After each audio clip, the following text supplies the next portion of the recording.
Hello everyone. So we're gonna jump in, and I thought a fun way to look at the sort of critique of the images this month would be to look at the winning image only, because last month I did this. Is a little tough going through all of them, and I saw that there were 60 entries this month. So I think this is a much easier idea to talk about one image, or I like to focus in. I think it's more useful instead of like scanning quickly through a lot of images. I feel like in general that's much more useful. So the first thing we'll start off with saying is I'm not a great job to Matt. I've conversed with Matt in the forum over on the Flickr website quite a bit in the past and stuff, and great job, and really respect his photography and everything, and so great job. And of course none of what I'm about to say reflects in any way like poorly on his photo. I hope that goes without saying. Okay, but let's just jump in here, and like I was saying, I think it would be cool to critique the winner, because this is kind of one of those things like when they do like an interview with like the winner of like a tennis match, and then they don't interview the loser. It's like a lot easier for the winner to to talk about the winner's performance, right? So yeah, because he's not going to be down about anything. So this will be fun to jump in there and do this. I think it's feels like more of a kosher way to do it. So let's get in here, and there's really not so much to talk about, is the nice thing. And the first thing I'll say before I even give it the biggest critique, the biggest sort of thing that I don't like about this image is every client is different, right? Every client is different. You never know what Matt's client told him right here. But if this was my particular photo shoot, I'm thinking at least a stop brighter out here. And the reason I like that is because, first of all, you're still going to be able to see everything, right? And it's just going to make for such a more well-balanced photo. The one thing I sort of see if he does what I said is, like, there might be some little problems over here because it's really bright right there, and he might get some like blooming right there around that little window or the little door, and that might not be cool, but there's ways to sort of take care of that. But I want to see this brighter right here. And the reason it sort of throws me off is because, see, when you're looking at this area up here especially, and then when you look at the outside, like an area like that right there, they're about the same brightness. And I personally feel, maybe I'm going overboard, and that would be cool if you guys leave a comment about this, because I think it's hard for us to look at photos as laymen, right? But I feel like even as a layman, that might throw me off a little bit. Like, this is as bright.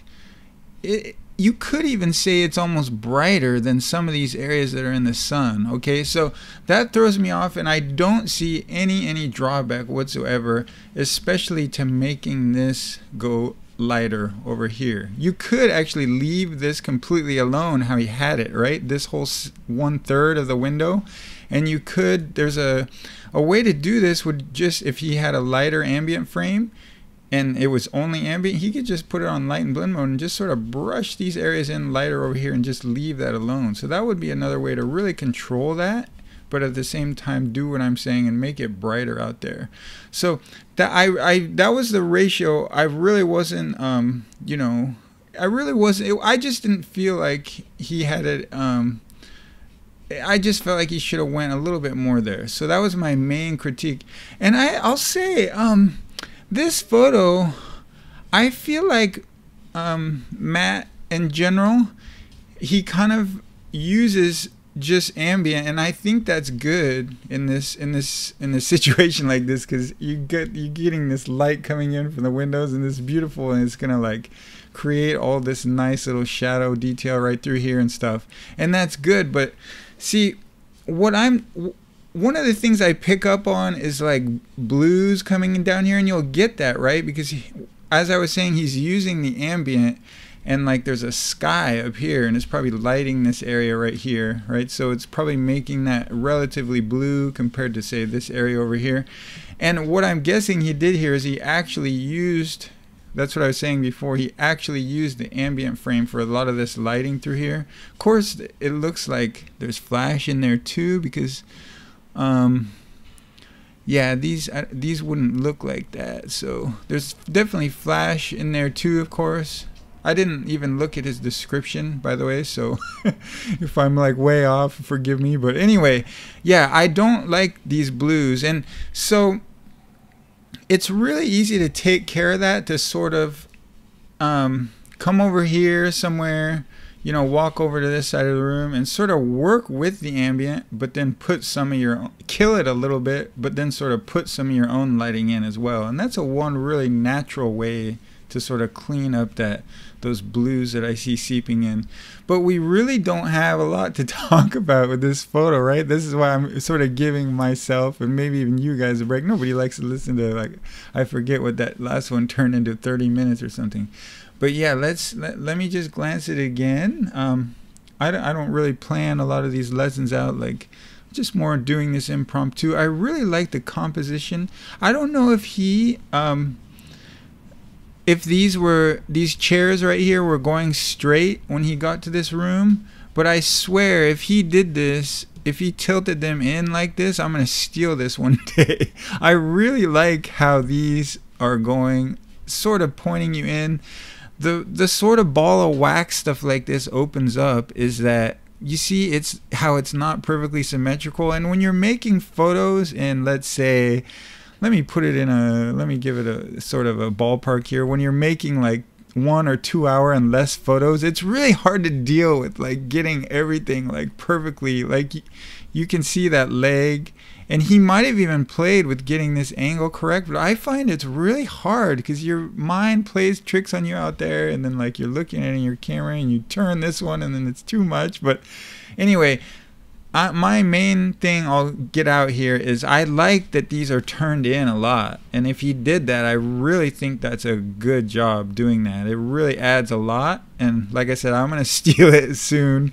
And the other thing is that opens up that ball of wax, though, or can of worms. It really sort of, I think if they're pointing straight, it's just easier to sort of line things up and get them symmetrical. But in the end, I think what he did is better, even if you get it a little off. The way these are leaning in, and that's just great. That's exactly the type of thing you want, just leaning you into that, leading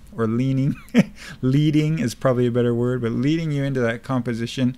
I personally here feel like we're seeing a little bit too much, but that's maybe a little bit too much of this. Like, maybe where I have that crosshair right now, I'd like, you know, something like that. I do like to see a little shadow in the foreground like this, and then some cool shadows, like just like he has right there in the foreground. I think that always adds a lot because it just sort of lets the viewer see that foreground element, and then they're just being drawn through and then into the you know, sort of the view outside. But yeah, I feel like he got a little too much in there, though. It's cool he got this bookcase in. Let's see. This TV, if I can, yeah, I can zoom in a little bit there. Yeah, I don't. He's trying. You can see a little remnants from his flash frame right there, and that would have been really, really easy to take care of. By the way, just with your ambient, you can just sort of lightly swipe over it until it looks a bit more natural. So that's one little area.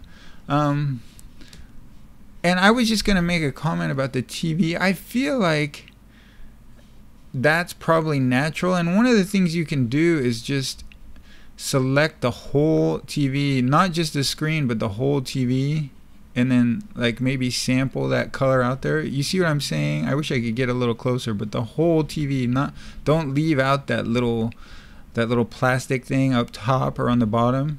Just select the whole thing, and then maybe sample that color over here, and then, you know, so you'd selected it, and then fill it in with that color, and then just dial down the opacity. I think that would make that overall a little bit less it doesn't look bad at all, but I think that might help a little, because it's just a little bit distracting, a little too bright, but I think it looks natural. And again, some of these blues might be sort of reflecting around too. So yeah, that was it. I really want to congratulate Matt here at the end, and as you guys can see, that was a very short video, so there's not many bad things to say, right? So good job. And even the stuff that I did say that was bad, I feel like, you know, who knows, maybe he just likes darker windows, which is perfectly fine, and maybe his client even wanted that, right? So we don't we never know about stuff like this. And if we go in there, we might even see a little bit. I'm not sure what that is. I wish I could zoom in a little bit more, but I can't. We might see a similar shadow pattern. It almost is looking like what he did now is he used on. God, I really am gonna look bad if I guess too much, and then like he has the description of what he did so far. But it almost looks like if he used on camera, I feel like man, it looks really hard. I'll just stop the review right here. I think he did a great job, but yeah, there's a little hard flasher right there. It could have been on camera flash, I was just gonna say, and then he just mixed some of that stuff in. But like I said, if you guys do what he did, it's really easy to grab an ambient frame and just sort of brush it in a little bit, and that'll make that thing disappear right there. All right, so great job, Matt. Kind of got a little went off on a little tangent there at the end, but yeah, thanks for tuning in, guys, and I'll see you for the next one.